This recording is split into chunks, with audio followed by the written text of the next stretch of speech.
Ladies and gentlemen, boys and girls, children of all ages, welcome to the channel. It's your boy, World of Wrestling, here to discuss about AEW Dynamite, February 28th, 2024 review. I know this is extremely late, just hours before the actual pay-per-view of AEW Revolution.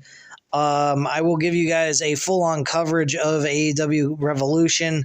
Monday, just before the video for Revolution will be uploaded, just before Monday Night Raw. And on Tuesday night, I will go ahead and do the review of Raw and everything. So I will be covering those two things on Monday and Tuesday. So keep an eye out for those two videos. I'm going to try my damnedest to stick with the schedule I need to do.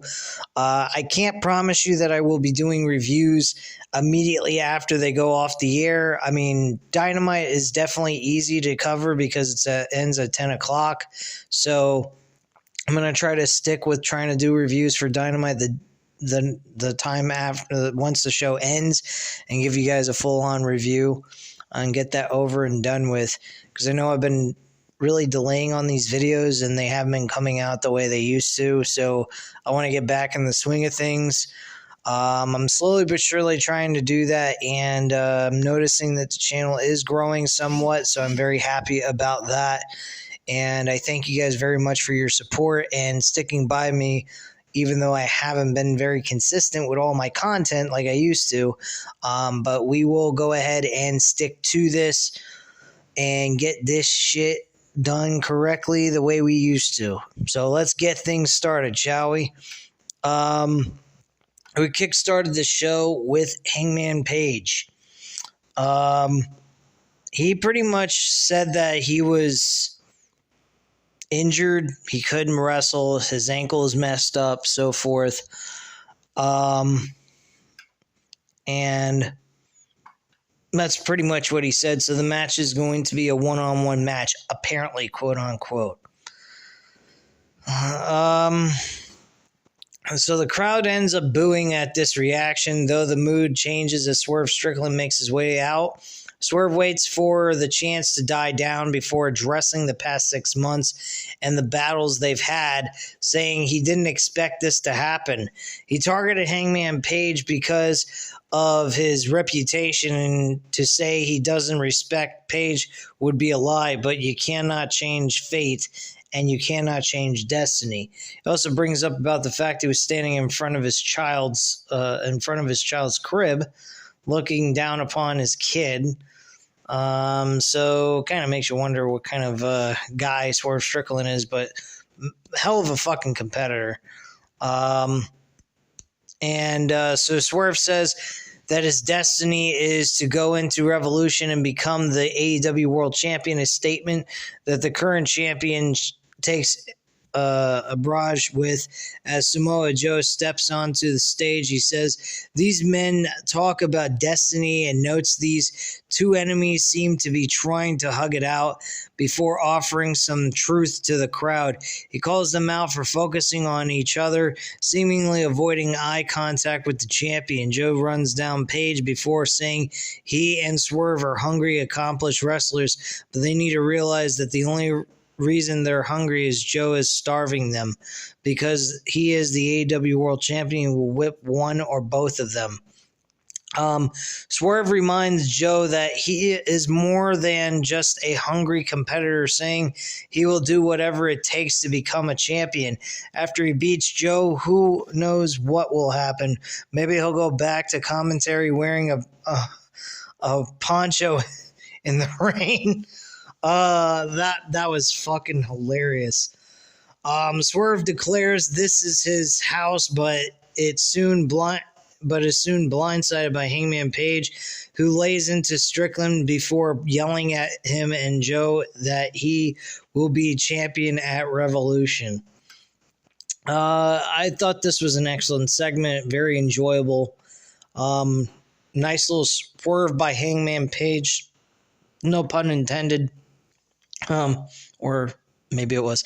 Officials checking on Strickland while telling Page to get out, to which he finally obliges as he heads up the ramp. What an so we then go to something that occurred earlier in the day.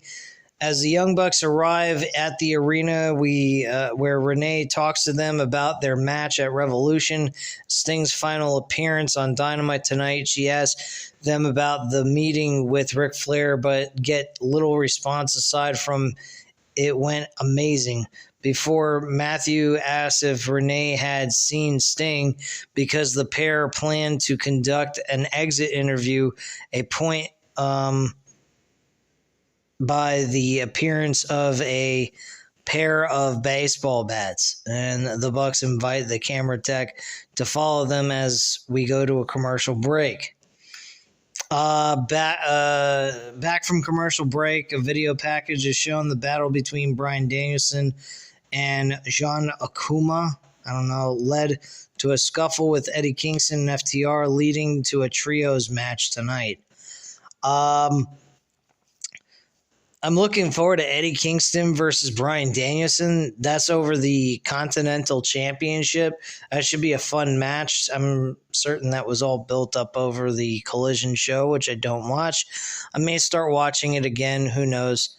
But I don't know. I'm really down on AEW at this point. I mean, Dynamite has been the only thing worthy of watching of AEW. Rampage is worthless. Collision without CM Punk, and their storylines aren't even really there. It's basically 2 hours of Rampage, basically, in a sense. That's what it's become, which is pretty fucking messed up. It's like as if, CM Punk's gone, now we'll just drop the ball on Collision and not even try anymore. This is like crazy. So our very first match of the night, we get the Blackpool Combat Club consisting of Bryan Danielson, Jon Moxley, Claudio Castagnoli against Eddie Kingston and FTR of Dax Hardwood and Cash Wheeler.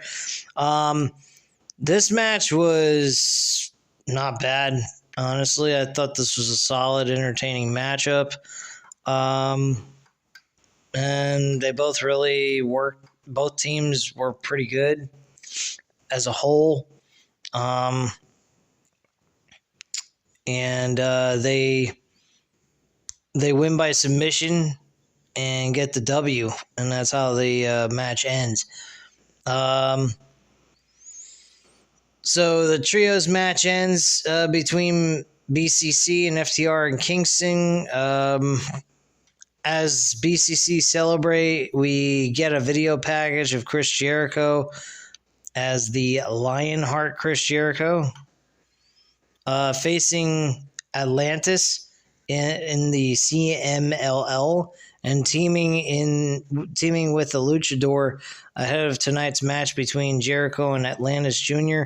We go backstage where Renee talks to Jericho about the upcoming match. Jericho talks about his history with CMLL and Atlantis, saying he was excited for this match when the AEW CMLL partnership was announced, and promising to show Atlas Jr. things he hasn't seen before, promising victory for El Carranzo de Leon.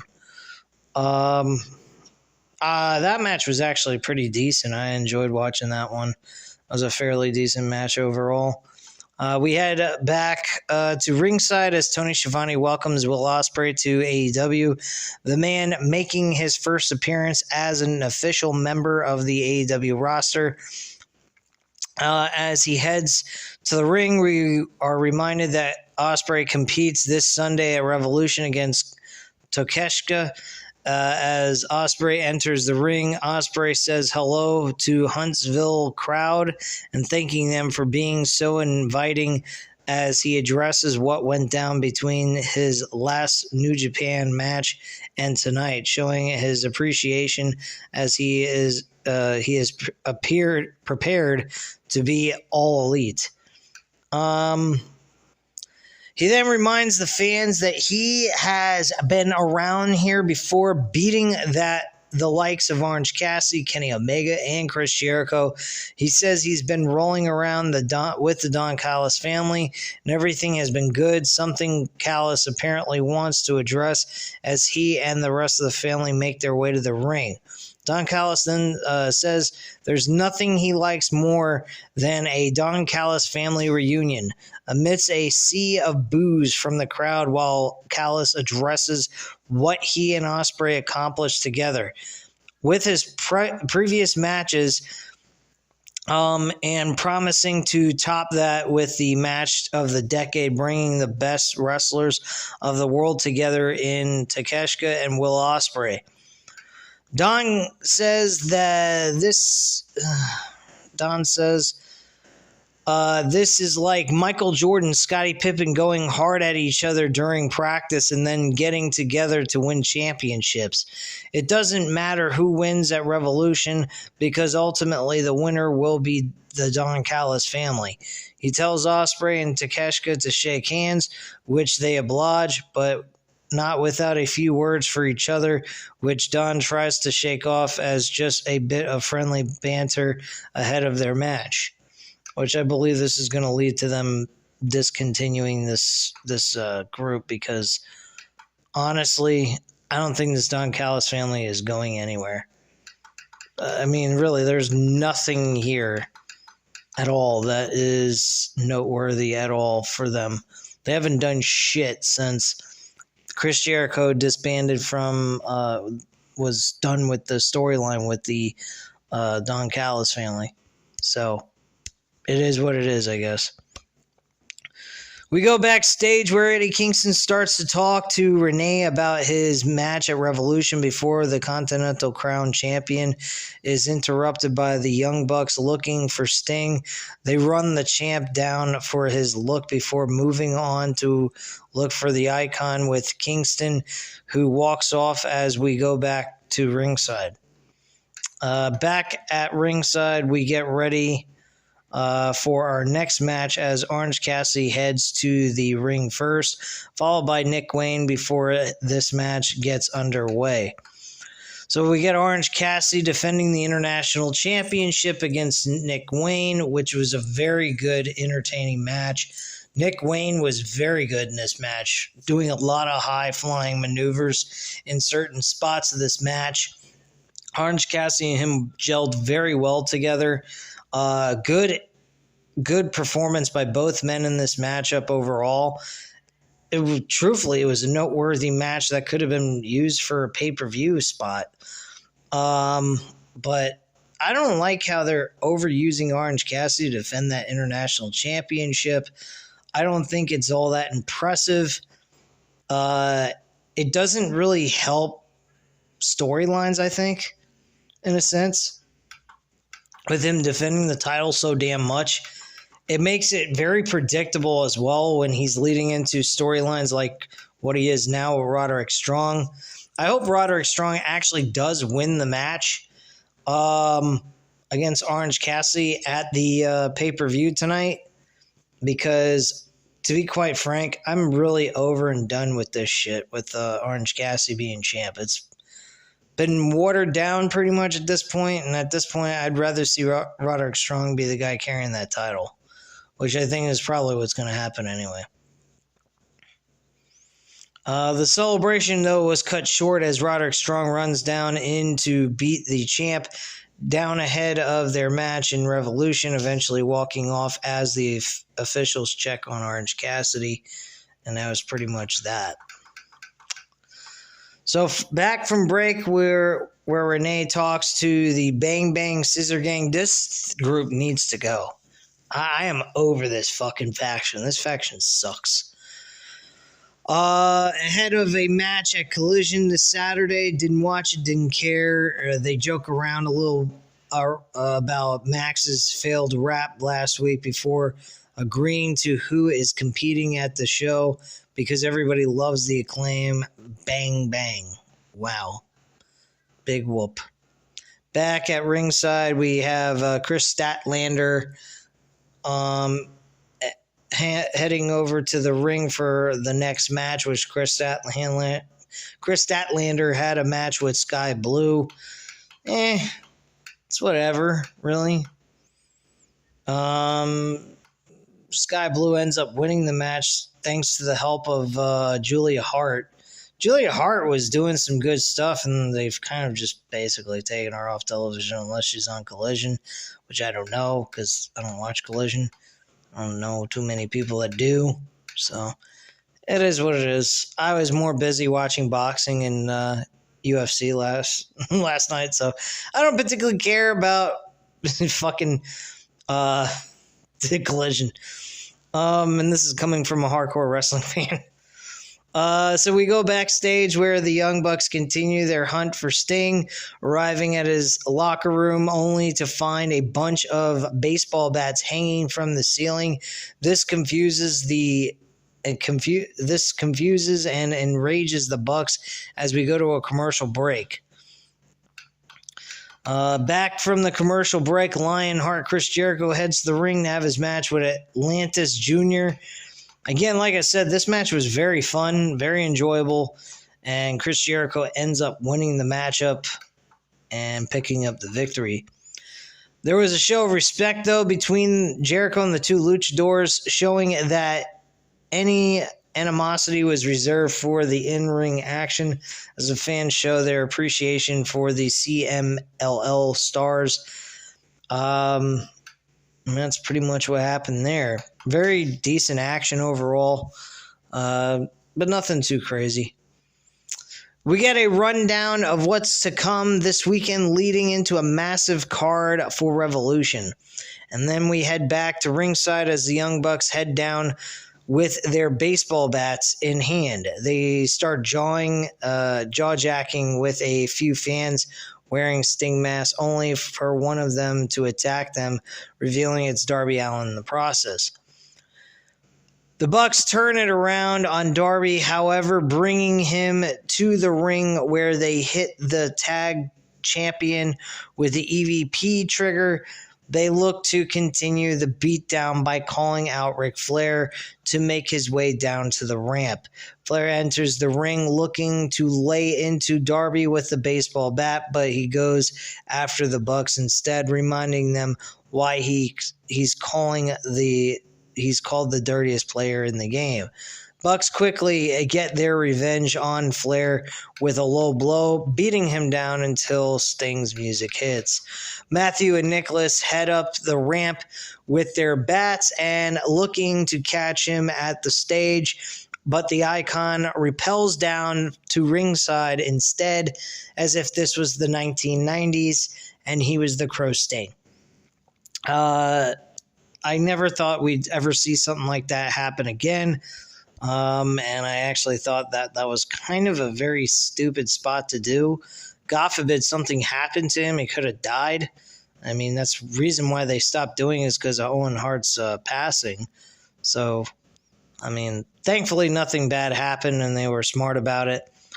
So he's staring them down as the Bucks run down the ramp and Sting starts fending off the Bucks before Darby gets involved. Nicholas gets sent into the ring where Sting hits him with the Scorpion Death Drop, forcing the EVP to roll out to safety as the Icon stands tall out alongside with Darby Allin and Ric Flair to bring the final Dynamite before Revolution to a close. And that's pretty much what happened on the show. I think it was a solid way to end it, and it was a decent go-home show, I think.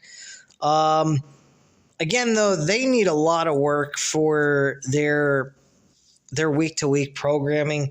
Their shows feel very much like New Japan Pro Wrestling, which is fine if it was not needing to have a week-to-week television show. New Japan Wrestling does not have week-to-week televised programming. It's just strictly competition, competing over championships, and that's pretty much what their storylines are. Very simple, straight-to-the-point kind of stuff. They do have minor promos and stuff like that, multi-man tag team matches that half of it you could skip if you really wanted to, and so forth. So the whole thing is that this is you know, it's very, very important that there are actual stories that mean something in each and every match.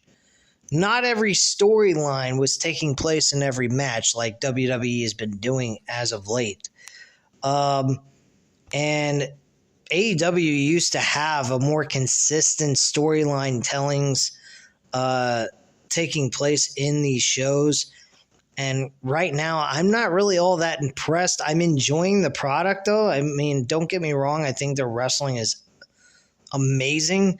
But if they had the stories they were having when they first started out, or the first 2-3 years, I'd be satisfied with the product. And both companies, in my book, would be at the top of their game, really. But AEW's kind of slipped in the storyline section of things, but the wrestling's still good. I mean, you can't deny that. They're worth watching. They're not trash. They need a lot of work done on their storyline progressions, and that's basically it. Once they get that nailed, I think they're going to be fine. I think people are going to start attending the shows more. I think they're going to have a lot more ticket sales. But at this point, it's kind of like, it's not like bad. It's not like your intelligence are being insulted. There's no ego problem going on here like with Tony Khan in a sense. But his creativity's become kind of stale. That's really what the best way to put it. The products kind of came into this part in its time that it's just become stale. WWE did the same thing. Back in 2001, leading into 2002, they had stale stories. People were not very happy with it. They were losing fans, actually, once WCW was bought out. So they had to find a way of making a change to get the people's attention again. And they figured it out, created a new era within WWE, and they fixed their problem, and they got their ratings back up and maintained it. That's kind of where AEW's at this point. AEW just needs to find a niche that they need to work on and improve on it. And that's it. I mean, if it's too hard to get every single match to have a storyline, at least give us 4 stories going on in one show. At least that, I mean, there's tons of segments. I think there's 16 segments in a 2-hour show. So, I mean, if you can pull off at least just 4 stories to take place in that 16-segment show, along with great wrestling, which they don't have any issues with that's their last concern. Get a really good main story for the women. You got it cooking. They already got that actually for the AEW World Championship, so kudos to them. I'm really liking Deonna Purrazzo and Toni Storm. I think that's going to be a very fun, entertaining match. A very simple storyline too. This Revolution, though, I got to give them credit. They did a lot of building towards this with storylines, so they got a lot of credit from me, but they ain't got nothing captivating that really stands out. They need that one storyline, though, that needs to stand out for me, and I think that would really captivate my interest with this product. Right now, it's just kind of like good matches, some decent storylines that get you interested in the pay-per-view, and that's it. Nothing else. WWE, on the other hand, are doing the complete opposite. Every storyline seems to have some bit of importance. Drew McIntyre, Cody Rhodes, The Rock, Roman Reigns.